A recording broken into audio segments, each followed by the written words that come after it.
आइए, स्वागत है एक बार फिर से उत्कर्ष क्लासेस ऑफ सोशोलॉजी में। आज हम देखेंगे समाजशास्त्र की प्रकृति, नेचर ऑफ सोशोलॉजी, जिसमें समाजशास्त्र का वैज्ञानिक एवं मानविकी उन्मुखन देखा जाएगा। अगर वीडियो पसंद आए तो वीडियो को लाइक करिएगा, वीडियो को शेयर करिएगा और चैनल को सब्सक्राइब ज़रूर करिएगा ताकि आने वाले वीडियोस के नोटिफिकेशंस आपको मिलते रहें। तो आइए शुरुआत करते हैं Utkarsh classes of sociology by Umesh sir. यहाँ हम देखें, जैसा कि आपको बताया गया कि आज का टॉपिक हमारा है समाजशास्त्र की प्रकृति। तो आइए शुरू करते हैं। किसी भी विषय की प्रकृति से आशय होता है कि वह विज्ञान है या कला। समाजशास्त्र विषय की प्रकृति को लेकर समाजशास्त्रियों में मतभेद है, लेकिन समाजशास्त्र के जन्मदाता अगस्त कॉम्टे ने समाजशास्त्र को विज्ञान माना है। साथ ही साथ इसे विज्ञानों की रानी की संज्ञा भी प्रदान की है। अब यहाँ पे आप देखें कि किसी भी विषय की जो प्रकृति का मतलब होता है कि भाई वो किसी विषय की प्रकृति क्या है, तो सीधे से इसका मतलब होता है कि भाई वो विज्ञान है, कला है, या उनमें से कुछ नहीं है, या दोनों की समर्थन आप कर रहे हैं। समाजशास्त्र विषय की प्रकृति को लेकर भी समाजशास्त्रियों में मतभेद है, लेकिन जो समाजशास्त्र के जन्मदाता हैं अगस्त कॉम्टे, उनका ये मानना है कि भाई जो समाजशास्त्र है वो एक विज्ञान है, और इसके साथ ही उन्होंने समाजशास्त्र को विज्ञानों की रानी की संज्ञा जो है वो प्रदान कर रखी है। अब देखिए, हर्बर्ट स्पेंसर की बात करें, इमाइल दुर्खीम, पार्सन, सिमेल सहित अन्य विद्वानों ने समाजशास्त्र को विशुद्ध विज्ञान बनाए जाने के लिए भरपूर समर्थन किया। अब जो संस्थापक विचारक थे समाजशास्त्र के, इन सभी लोगों ने लगभग समाजशास्त्र को एक विज्ञान या विशुद्ध विज्ञान के रूप में स्थापित करने का प्रयास किया। परंतु वर्तमान में समाजशास्त्रियों की संख्या निरंतर बढ़ती जा रही है जो सामाजिक घटनाओं की व्याख्या मानवतावादी, मानविकी या ह्यूमनिस्टिक दृष्टिकोण से करने के पक्षधर हैं। अब वर्तमान में ऐसे समाजशास्त्रियों की संख्या लगातार बढ़ रही है जो सामाजिक घटनाओं को न केवल वैज्ञानिक पद्धतियों के माध्यम से अध्ययन करने की बात कर रहे हैं, बल्कि अब वो मानवतावादी या मानविकी, जिसको हम ह्यूमनिस्टिक परिप्रेक्ष्य दृष्टिकोण कहते हैं, के आधार पर व्याख्या करने का प्रयास वो कर रहे हैं। आइए देखें, इस प्रकार सामाजिक घटनाओं के समाजशास्त्रीय अध्ययन के लिए आज दो आधार केंद्र हैं। तो जो भी सामाजिक घटनाएं हैं उनके अध्ययन के लिए वर्तमान में दो आधार केंद्र में आए हुए हैं। एक है वैज्ञानिक आधार या वैज्ञानिक उन्मुखन, और दूसरा है मानविकी या मानवतावादी आधार या मानविकी उन्मुखन। अब यहाँ देखें, पहला हम अध्ययन करेंगे वैज्ञानिक आधार। तो समाजशास्त्र की प्रकृति को लेकर जो विवाद है वह विज्ञान की परिभाषा से उत्पन्न होता है, जो यह स्पष्ट करता है कि सुसंगठित एवं क्रमबद्ध ज्ञान को हम विज्ञान कहते हैं। तो समाजशास्त्र की प्रकृति के संबंध में जो विवाद उत्पन्न हुआ, वो विवाद इसलिए है क्योंकि विज्ञान की परिभाषा कहती है कि सुसंगठित एवं क्रमबद्ध ज्ञान को विज्ञान कहते हैं। कोई भी विषय अगर सुसंगठित एवं क्रमबद्ध ज्ञान अर्जित करता है तो हम उसको विज्ञान कहेंगे। आइए देखें, विज्ञान की कुछ प्रमुख परिभाषाएं हैं जिनमें आप देखिए कार्ल पियर्सन, जो महत्वपूर्ण है, अक्सर परीक्षाओं में पूछता है। इन्होंने अपनी पुस्तक द ग्रामर ऑफ साइंस, ये भी परीक्षाओं में पूछता है, द ग्रामर ऑफ साइंस में विज्ञान की परिभाषा को स्पष्ट करते हुए लिखा है कि सभी विज्ञानों की एकता केवल उसकी पद्धति में है, ना कि विषय सामग्री में। अब कार्ल पियर्सन ये कहते हैं कि भाई जो सभी विज्ञानों की जो एकता है उनकी पद्धतियों में है, ना कि विषय सामग्री में है। और विषय सामग्री कुछ भी हो, लेकिन सभी विज्ञान अलग अलग विषय सामग्रियों का अध्ययन करते हैं, लेकिन उनके अध्ययन की जो पद्धति होती है वो एक ही होती है। उसी तरह देखें आप, मार्टिनडेल ने स्पष्ट किया है कि विज्ञान का संबंध वैज्ञानिक पद्धति से है, किसी विशेष अध्ययन वस्तु से नहीं है। हम किसी विशेष अध्ययन वस्तु या अध्ययन सामग्री को हम विज्ञान नहीं कहते, बल्कि उस अध्ययन वस्तु या उस अध्ययन सामग्री के व्यवस्थित अध्ययन के लिए प्रयोग किए जाने वाले पद्धतियों को हम क्या कहते हैं, विज्ञान कहते हैं। उसी तरह देखें आप, स्टुअर्ट चेस ने कहा कि विज्ञानों का संबंध पद्धति से है, ना कि विषय सामग्री। दो गलतियां यहाँ पे हो गई हैं। यहाँ आप देखिए, पद्धति होना चाहिए था, विज्ञान का संबंध पद्धति से है, ना कि विषय सामग्री होना चाहिए था। विषय सामग्री तो इसको संशोधित कर लीजिएगा आप लोग जो है सामग्री से। तो यही बात जो है स्टुअर्ट चेस भी ये कह रहे हैं कि भाई विज्ञानों का सीधा सा संबंध जो है वो पद्धति से है, किसी विशेष सामग्री से नहीं है। इसको ध्यान दीजिएगा, संशोधन कर लीजिएगा, मिसप्रिंटिंग हुआ है। आइए अगला देखें हम जो है, तो ग्रीन के अनुसार विज्ञान अनुसंधान की एक पद्धति है। ये भी कहते हैं कि जो विज्ञान है वो और कुछ ना होकर विज्ञान अनुसंधान की एक पद्धति है। उसी तरह देखिए लुंडबर्ग ने अपनी पुस्तक सोशल रिसर्च, ये पुस्तक पूछी जाती है, ध्यान रखिएगा, में कहा कि विज्ञानों को विषय सामग्री के रूप में परिभाषित करने का प्रयत्न भ्रम ही उत्पन्न करता है। अब ये कहते हैं कि अगर हम विज्ञान को विषय सामग्री के आधार पर परिभाषित करने का प्रयत्न करते हैं या प्रयास करते हैं तो केवल हम भ्रम उत्पन्न करते हैं, भ्रम में रहते हैं। आइए आगे देखें, तो इस आधार पर यदि कोई भी विषय सुसंगठित या क्रमबद्ध ज्ञान प्राप्त करता है या घटनाओं का वैज्ञानिक पद्धति की सहायता से व्यवस्थित अध्ययन करता है तो वह विज्ञान होगा। तो जो उपरोक्त परिभाषाएं हैं उन परिभाषाओं को अगर आधार माना जाए तो ये कहा जा सकता है कि भाई कोई भी विषय यदि सुसंगठित या क्रमबद्ध ज्ञान प्राप्त करता है या घटनाओं का वैज्ञानिक पद्धतियों के माध्यम से अध्ययन करके यथार्थता को जानने का प्रयास करता है तो वह विज्ञान कहलाएगा।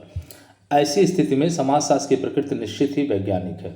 अब इसके आधार पर कहा जाए तो समाजशास्त्र की जो प्रकृति है वो निश्चित रूप से वैज्ञानिक है, या यूँ कह लें कि समाजशास्त्र की प्रकृति जो है वो वैज्ञानिक है, क्योंकि इसके अंतर्गत अध्ययनकर्ता सामाजिक तथ्यों को वैज्ञानिक विधि से प्राप्त करता है।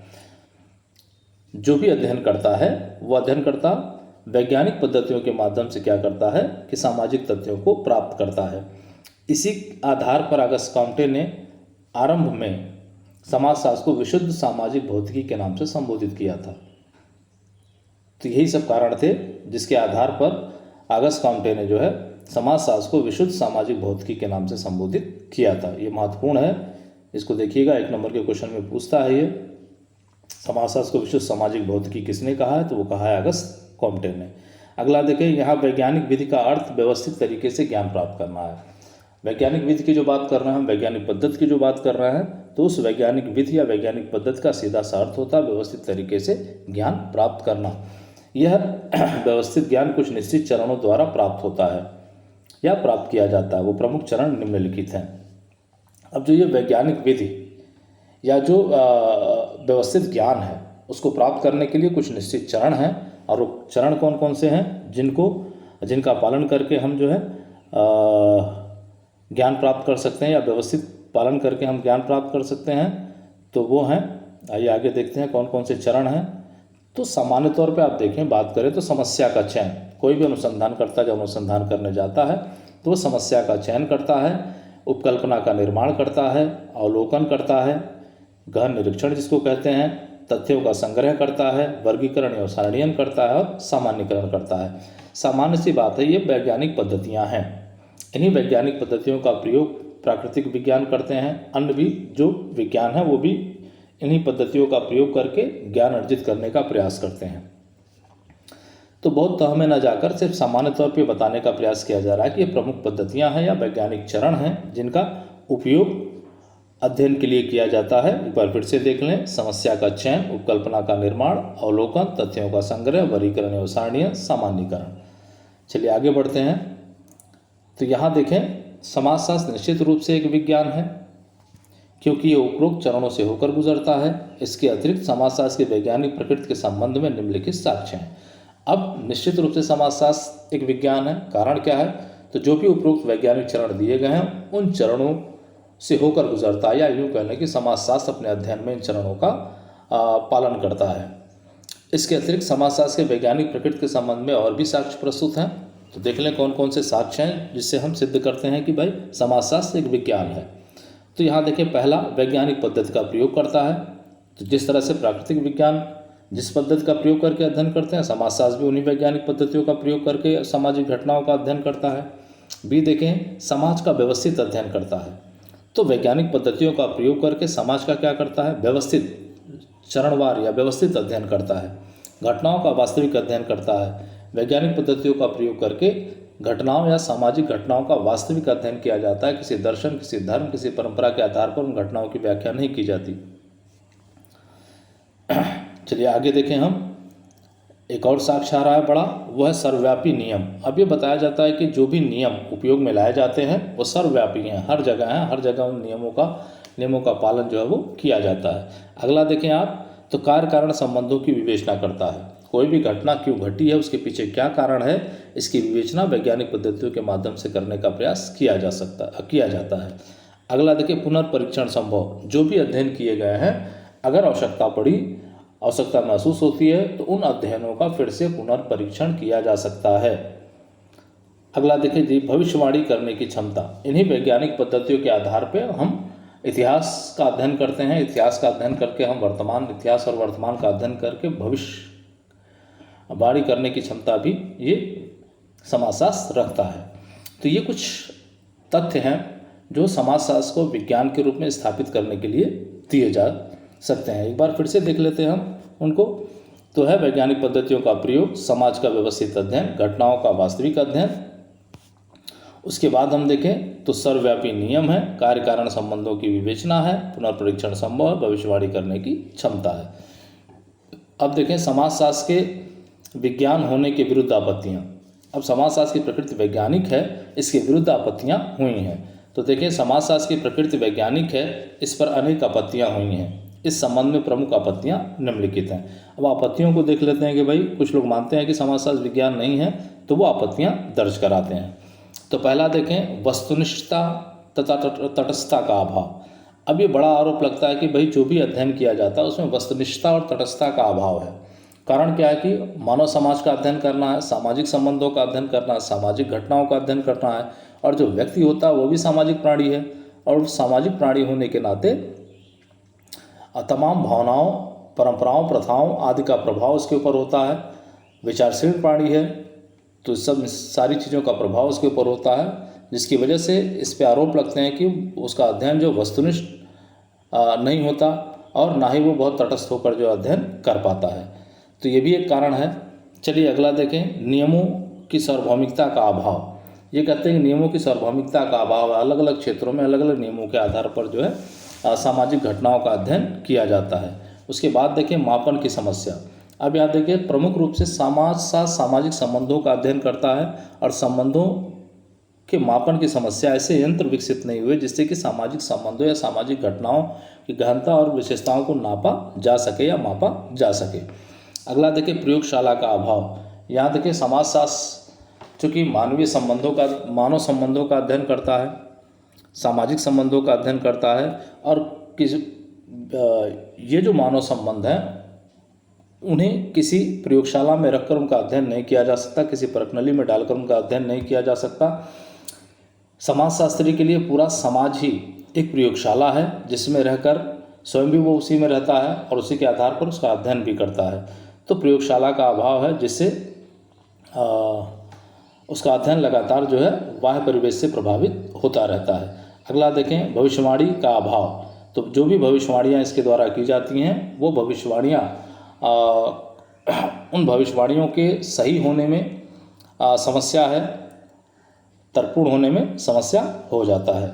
तो आइए निष्कर्ष देखें क्या निकलता है निष्कर्ष इसका जो है, क्योंकि पक्ष और विपक्ष दोनों देख लिया हमने, तो हम अब इसको देख लें। समाजशास्त्र अभी तक एक अध्ययन या अभी एक अत्यधिक नवीन विज्ञान है। तो समाजशास्त्र की अगर हम बात करें तो 1838 में आता है। ये कहा जा रहा है कि समाजशास्त्र अभी एक नवीन विज्ञान है, अतः इसकी वैज्ञानिक प्रकृति पर आपत्तियां उठना स्वाभाविक है। फिर भी ये कहा जा सकता है कि समाजशास्त्र की प्रकृति विज्ञानों से भिन्न एक सामाजिक विज्ञान है। अब ये कहा जा रहा है कि समाजशास्त्र अभी नवीन विज्ञान है, अतः इसकी प्रकृति को लेकर आपत्तियाँ उठेंगी। लेकिन ये सही है कि समाजशास्त्र प्राकृतिक विज्ञानों से भिन्न एक सामाजिक विज्ञान है। इसकी प्रकृति वैज्ञानिक है, इनमें कोई संदेह नहीं है। अब ये कहा जा रहा है कि वह इसकी प्रकृति वैज्ञानिक है, इसमें कोई संदेह नहीं है। इसी कारण बोटोमोर ने लिखा है कि समाजशास्त्र प्राकृतिक या सामाजिक विज्ञानों के बीच एक बड़ी खाई को भरने में सबसे अधिक सहायक है। अब एक विचारक है बोटोमोर, महत्वपूर्ण है ये पूछा जाता है परिभाषा कि भाई समाजशास्त्र प्राकृतिक और सामाजिक विज्ञानों के बीच की एक बड़ी खाई को भरने में सबसे अधिक सहायक है, ये कहा है बोटोमोर ने। आइए आगे देखें, C.W. मिल्स की बात करें हम तो ये कहते हैं कि भाई समाजशास्त्र को विज्ञान बनाने मानने की अपेक्षा C.W. मिल्स समाजशास्त्र को विज्ञान मानने की अपेक्षा क्या मानते हैं, तो क्राफ्ट मानते हैं या कला मानते हैं। उनका कहना है कि समाजशास्त्र एक ऐसा शिल्प या क्राफ्ट या कला है जिसकी सहायता से मानवीय मूल्यों के संरक्षण किया जा सकता है। तो ये जो समाजशास्त्र है उसको एक क्राफ्ट या कला माना है किसने, C.W. मिल्स ने। और ये बार बार परीक्षाओं में पूछा जाता है, इस पर ध्यान रखें आप। यहाँ देखें, ये कहते हैं कि भाई समाजशास्त्र क्या है, एक शिल्प है, एक कला है, एक क्राफ्ट है जिसकी सहायता से करते क्या है, तो मानवीय मूल्यों का संरक्षण किया जा सकता है। अगला देखें यहाँ पे, तो टीवी बोटोमोर की हम बात करें फिर, तो यहाँ देखें ने कहा कि सामाजिक विज्ञानों की वैज्ञानिक प्रकृति के विरुद्ध सबसे सफल तर्क यह है कि यह विज्ञान प्राकृतिक नियमों से मिलती जुलती कोई चीज़ उत्पन्न नहीं कर सकता। अब एक भिन्नता बताया जा रहा है कि भाई जिस प्रकार के प्राकृतिक विज्ञान के नियम हैं उस तरह का मिलता जुलता कोई भी चीज़ जो है समाजशास्त्र उत्पन्न नहीं कर सकता। अगला देखें, वीरस्टील समाजशास्त्र की प्रकृति के संदर्भ में मतभेद को देखते हुए अपने पुस्तक द सोशल आर्डर में विज्ञान के रूप में समाजशास्त्र की सीमाओं का उल्लेख करते हुए निम्नलिखित तथ्य प्रस्तुत करते हैं। अब देखिए, वीरस्टील समाजशास्त्र की प्रकृति में जो मतभेद दिखाई दे रहे हैं उसके संबंध में अपनी पुस्तक द सोशल आर्डर में लिखा और ये बताया कि भाई विज्ञान के रूप में समाजशास्त्र की कौन कौन सी सीमाएं हैं। तो आप देखें, या यूँ कह लें कि कुछ निष्कर्ष दिए हैं समाजशास्त्र की प्रकृति को लेकर, तो आइए देखते हैं कि वो कौन से हैं।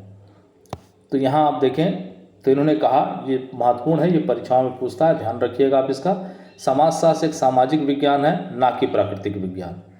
ध्यान रहे, समाजशास्त्र को हम सामाजिक विज्ञान मानेंगे, ना कि हम उसको प्राकृतिक विज्ञान मानेंगे।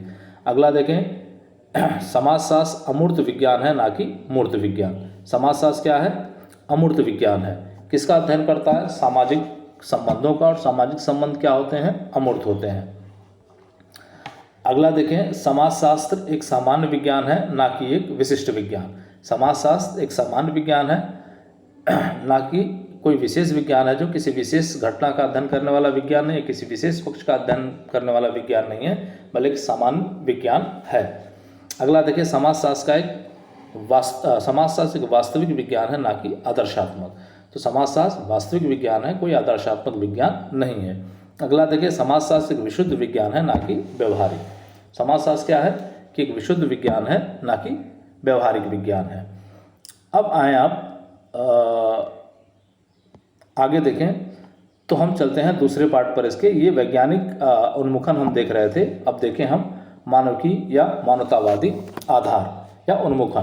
तो यहाँ पे आप देखें, तो उपरोक्त अध्ययन से स्पष्ट होता है कि समाजशास्त्र की अध्ययन सामग्री प्राकृतिक विज्ञानों की अध्ययन सामग्री से भिन्न होने के कारण वैज्ञानिक पद्धतियों के माध्यम से सामाजिक यथार्थ को स्पष्ट करना संभव नहीं हो पा रहा है।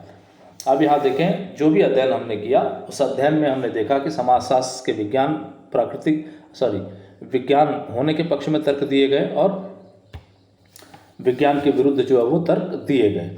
अब यहाँ इन अध्ययनों से स्पष्ट होता है कि जो समाजशास्त्र की अध्ययन सामग्री है या अध्ययन वस्तु है प्राकृतिक विज्ञानों के अध्ययन सामग्री से बहुत भिन्न है, जिसका अध्ययन हम वैज्ञानिक पद्धतियों के माध्यम से करके उसके यथार्थ को नहीं जान सकते या नहीं जान पा रहे हैं। तो समाजशास्त्र के वैज्ञानिक प्रकृति को लेकर डिल्थे ने सबसे पहले अपनी प्रतिक्रिया व्यक्त करते हुए विचार प्रस्तुत किया कि, तो समाजशास्त्र की जो वैज्ञानिक प्रकृति है उसको लेकर डिल्थे ने सबसे पहले प्रतिक्रिया देते हुए कुछ विचार अपने प्रस्तुत किए थे। और वो विचार कौन से हैं, तो यहाँ हम देखें, तो केवल आनुभविक अध्ययन तथा कुछ विशेष पद्धतियों के द्वारा एकत्रित किए गए आंकड़ों द्वारा सामाजिक यथार्थ को स्पष्ट करना संभव नहीं है।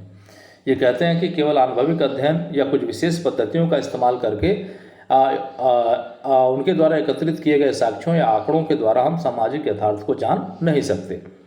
दूसरी बात यह है कि हम जड़ या मूर्त पदार्थ का भावना रहित और पक्षपात रहित होकर वस्तुनिष्ठ अध्ययन कर सकते हैं। ये कहते हैं कि जो जड़ पदार्थ है, जो मूर्त है, जिसको हम देख सकते हैं, छू सकते हैं, पकड़ सकते हैं, उन पदार्थों का हम जो है भावना रहित होकर या पक्षपात रहित होकर वस्तुनिष्ठ अध्ययन कर सकते हैं। लेकिन मानव एक संवेदनशील प्राणी है, इसीलिए इसकी भावनाओं और विचारों से प्रभावित सामाजिक घटनाओं का पूरी तरह से वस्तुनिष्ठ अध्ययन नहीं किया जा सकता। अभी कहते हैं कि जो मानव है वो एक संवेदनशील प्राणी है, इसलिए उसकी भावनाओं और विचारों से प्रभावित सामाजिक घटनाएं, क्योंकि जो भी सामाजिक घटनाएं हैं वह सामाजिक घटनाएं व्यक्ति की संवेदना से, उसकी भावना, विचारों आदि से जो प्रभावित होता है, अतः उसका वस्तुनिष्ठ अध्ययन किया जाना संभव नहीं है।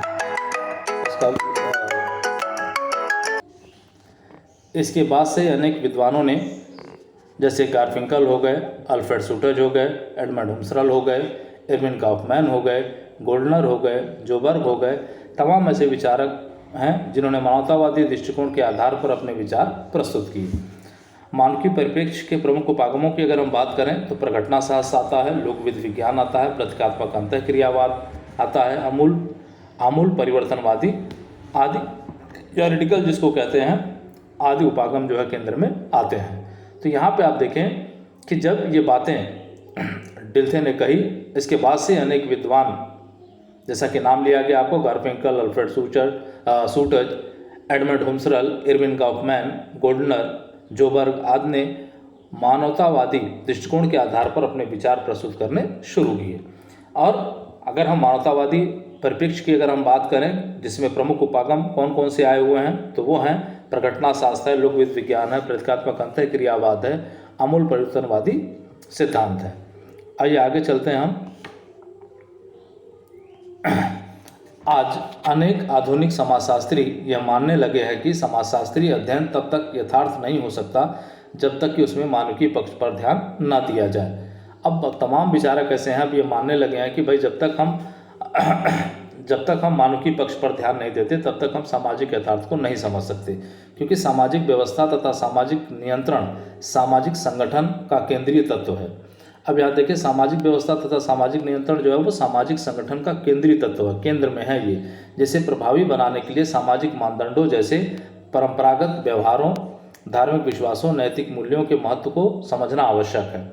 अब जो हमारे सामाजिक व्यवस्था और सामाजिक नियंत्रण के जो साधन हैं वो सामाजिक संगठन के लिए एक महत्वपूर्ण केंद्र हैं, और ये प्रभावी बनाने के लिए या इनको प्रभावी बनाने के लिए कुछ सामाजिक मानदंड हैं, जिसको हम परंपरागत व्यवहार कहते हैं, धार्मिक मूल्य, विश्वास हैं, नैतिक मूल्य हैं। इन सारी चीज़ों को समझना ज़रूरी है, क्योंकि उक्त मानदंडों द्वारा सामाजिक संबंधों तथा मानवीय क्रियाओं को बड़ी सीमा तक प्रभावित किया जाता है। ये जो मानदंड हैं, जो परंपरागत व्यवहार हैं, धार्मिक विश्वास हैं, नैतिक मूल्य हैं, मानदंड हैं, इनसे जो है हमारे सामाजिक संबंध या मानवीय क्रियाएं बहुत सीमा तक प्रभावित होती हैं। हमारे सामाजिक संबंध बहुत सीमा तक प्रभावित होते हैं, जिनका अस्तित्व विज्ञान से अलग है, जिसका अध्ययन हम विज्ञान के माध्यम से नहीं कर सकते, किंतु सामाजिक संरचना, संस्कृति और सामाजिक अंतःक्रियाओं को समझने में इनका महत्वपूर्ण स्थान है। तो अगर हम किसी सामाजिक संरचना को समझना चाहते हैं, उसकी संस्कृति को समझना चाहते हैं या सामाजिक अंतःक्रियाओं को समझना चाहते हैं, तो ज़रूरी है कि उस समाज के परंपरागत व्यवहारों, धार्मिक विश्वासों, नैतिक मूल्यों आदि का भी अध्ययन किया जाए, और जिसके आधार पर हम सामाजिक यथार्थता को बेहतर तरीके से जान सकते हैं। सामाजिक घटनाओं की यथार्थता को समझने के लिए इनका अध्ययन किया जाना आवश्यक है। तो भाई जब भी सामाजिक यथार्थ को हम जानेंगे तो इन भावनात्मक क्रियाओं या विश्वासों या नैतिक मूल्यों को भी समझना ज़रूरी है, जो कि वैज्ञानिक पद्धतियों से इनका अध्ययन होना संभव नहीं हो पा रहा है। आगे आए, देख ले थोड़ा सा मानवतावादी या मानविकी परिप्रेक्ष्य क्या है। तो यहाँ देखें, यह दृष्टिकोण वैज्ञानिक दृष्टिकोण से अलग है। वैज्ञानिक दृष्टिकोण जहाँ समाज या सामाजिक घटनाओं की यथार्थता को वैज्ञानिक पद्धतियों से समझना चाहता है, वहीं मानवतावादी दृष्टिकोण समाजशास्त्रीय उपागमों का वह परिप्रेक्ष्य है जो समाज या सामाजिक घटनाओं की यथार्थता को समाज में रहने वाले व्यक्तियों के दृष्टिकोण से समझना चाहता है। अब यहाँ देखें कि मानवतावादी जो दृष्टिकोण है वो दृष्टिकोण वैज्ञानिक दृष्टिकोण से एकदम से अलग है। वैज्ञानिक दृष्टिकोण जहाँ समाज या सामाजिक घटनाओं की यथार्थता को वैज्ञानिक पद्धतियों से समझने का प्रयास करता है, वहीं मानवतावादी दृष्टिकोण के अंतर्गत देखें तो यह समाज या सामाजिक घटनाओं की यथार्थता को समाज में रहने वाले जो व्यक्ति हैं उनके दृष्टिकोण से समझने का प्रयास करता है। जहां वैज्ञानिक दृष्टिकोण वैज्ञानिक पद्धतियों के आधार पर सामाजिक घटनाओं को समझना चाहता है, वहीं मानवतावादी परिप्रेक्ष्य क्या करता है कि सामाजिक घटनाओं को समाज में रहने वाले व्यक्तियों के दृष्टिकोण से समझने का प्रयास करता है। ये दोनों में विशेष डिफरेंस है। यह सामाजिक घटनाओं को इस तरह से अध्ययन करना चाहता है जिससे जटिल और परिवर्तनशील मानवीय संबंधों और विभिन्न प्रकार के व्यवहारों को उनकी पृष्ठभूमि और कुछ विशेष अर्थों के संदर्भ में समझा जा सके। ये क्या करता है कि भाई सामाजिक घटनाओं का इस तरह से अध्ययन करना चाहता है जिससे कि जटिल और परिवर्तनशील मानवीय संबंधों, क्योंकि मानवीय संबंध जटिल हैं, परिवर्तनशील हैं और विभिन्न प्रकार के व्यवहारों की उनकी पृष्ठभूमि, जो व्यवहार किया जा रहा है वहाँ की परिस्थितियाँ कैसी हैं और वहाँ उन परिस्थितियों में उसका कौन सा विशेष अर्थ लगाया जाता है, उसी के आधार पर सामाजिक घटनाओं को समझने का प्रयास किया जाता है। आइए देखें, इस प्रकार यह अध्ययन पूरी तरह से वस्तुपरकता पर जोर ना देकर अध्ययन की विषयपरकता पर भी महत्वपूर्ण मानता है। इस प्रकार हम देखें तो ये जो अध्ययन है केवल वस्तुपरकता पर जोर ना देकर क्या करता है, अध्ययन की विषयपरकता को भी महत्वपूर्ण मानता है। इसके अनुसार समाजशास्त्रियों का मुख्य दायित्व आज के बदले हुए समाज में दिन प्रतिदिन की समस्याओं, मुद्दों और घटनाओं को इस तरह से समझना है जिससे समाज के छोटे और कमजोर वर्ग के अध्ययन में रुचि बढ़ सके। अब परिदृश्य जो है आप देखें तो क्या है कि इसके अनुसार या मानविकी परिप्रेक्ष्य के अनुसार समाजशास्त्रियों का दायित्व क्या है कि जो बदला हुआ परिवेश है समाज का इस समय, दिन प्रतिदिन की क्रियाएं, लोगों की समस्याएं, उनके मुद्दे और घटनाओं को इस तरह से समझा जाए जिससे कि जो भी समाज के शोषित, वंचित या कमज़ोर वर्ग के लोग हैं उनके अध्ययन में रुचि बढ़ सके और उनको बेहतर जीवन प्राप्त हो सके। मानवीय उन्मुखन की प्रमुख विशेषताएं निम्नलिखित हैं, देख लें। तो यहाँ देखें, पहली विशेषता क्या है, मानविकी परिप्रेक्ष्य वैज्ञानिक परिप्रेक्ष्य की कठोरता के विपरीत है। पहले भी बताया गया कि भाई मानविकी परिप्रेक्ष्य वैज्ञानिक परिप्रेक्ष्य के विपरीत है या उल्टा है। इसके अंतर्गत सामाजिक यथार्थ को ठीक ढंग से समझने के लिए वस्तुपरकता के स्थान पर विषयपरकता पर अधिक जोर दिया जाता है। सामाजिक यथार्थ को समझने के लिए यहाँ वस्तुपरकता नहीं बल्कि विषयपरकता पर विशेष ध्यान दिया जाता है।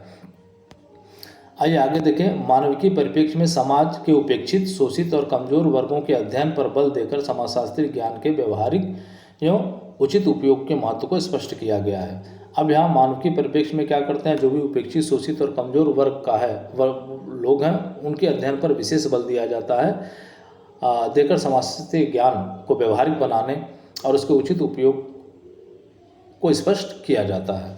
अगला देखें आप, मानविकी परिप्रेक्ष्य इस मान्यता पर आधारित है कि व्यक्ति समाज का निर्माण करता है, अतः विभिन्न व्यक्तियों द्वारा जिन अर्थों और उद्देश्यों के आधार पर विभिन्न क्रियाएं की जाती हैं उन्हीं के संदर्भ में सामाजिक संबंधों की व्यवस्था को समझना संभव है।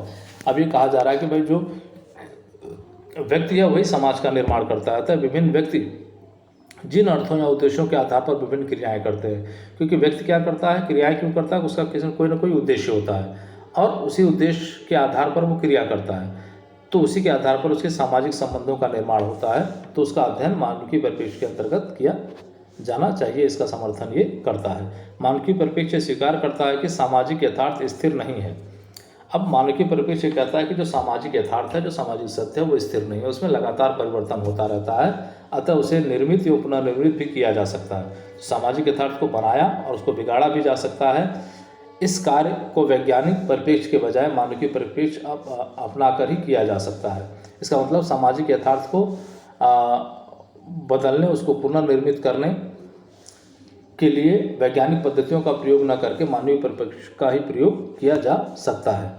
अगला देखें हम, तो ये अंतिम स्लाइड है आपका। तो यहाँ देखें, मानविकी परिप्रेक्ष्य व्यक्तियों के विभिन्न व्यवहारों को उस अर्थ के संदर्भ में समझने पर अधिक बल देता है जो अर्थ एक विशेष व्यवहार करने वाले व्यक्ति द्वारा स्वयं लगाया जाता है। अब मानविकी परिप्रेक्ष्य व्यक्तियों के विभिन्न व्यवहारों का जो अर्थ समझने का प्रयास करता है, वह व्यक्ति किस उद्देश्य को लेकर क्रिया कर रहा है, उस अर्थ को जानने का प्रयास करता है कि भाई व्यक्ति किस उद्देश्य को लेकर व्यवहार कर रहा है। अगला देखिए, मानविकी परिप्रेक्ष्य से जुड़े विद्वान समाजशास्त्री अध्ययन के लिए नैतिक तटस्थता को उतना महत्वपूर्ण नहीं मानते जितना कि वैज्ञानिक परिप्रेक्ष्य से संबंधित विद्वानों ने माना है। अब मानविकी परिप्रेक्ष्य से जुड़े जो भी विद्वान हैं वह समाजशास्त्री अध्ययन के लिए नैतिक तटस्थता को महत्वपूर्ण नहीं मानते जितना कि जो है वैज्ञानिक परिप्रेक्ष्य से संबंधित विद्वानों ने मान रखा है। तो ये हमारा आज का वीडियो रहा। उम्मीद करते हैं कि वीडियो पसंद आया होगा, तो वीडियो को लाइक करिएगा, शेयर करिएगा और चैनल को सब्सक्राइब ज़रूर करिएगा। जय हिंद, जय भारत।